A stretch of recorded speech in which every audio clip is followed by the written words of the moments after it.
Eto na, nagsalita na si Henyo Master Joey De Leon sa haka-hakang magsasara na daw ang Itbulaga.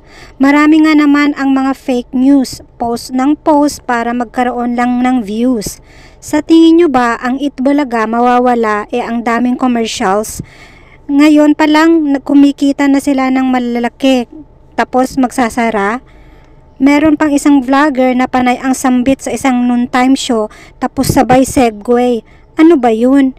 Eto, makinig kayong mga marites kayo at matigil na sana kayo sa mga chismis na ikinakalat ninyo. Hi, good morning. Joey De Leon po. Ito'y para lang matapos yung mga usap-usapan. No?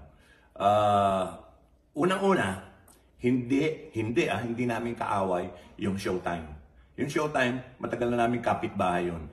Hindi kami tinitira, hindi namin sila tinitira. Ang pinapatungkulan namin ni Tito nung nagalit kami sa Itbulaga, yung mga social media na nagpo-post, yung mga alam nyo na, nagpiprograma. Kaya hinamon ko 15 years kung tatagal yung mga nagpo-post na yon. Hindi Showtime. Oy, happy anniversary Showtime ha. 15 years na nga yung Showtime. Ba't ko hahamunin yun?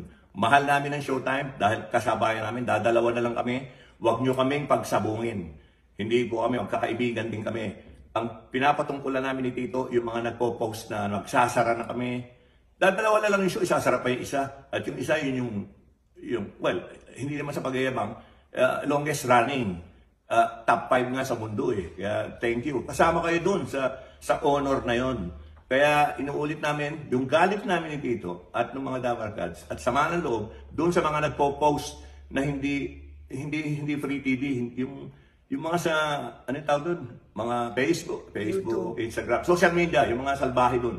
Kaya, para matinaw, talagang tuluhod ako, di pa ako, kung maka 15 years yung mga chismoso na yon, yung mga sinungaling na yon. Pero yung Showtime, we love you. Hindi namin kami magkaaway, at nagtatrabaho lang kami.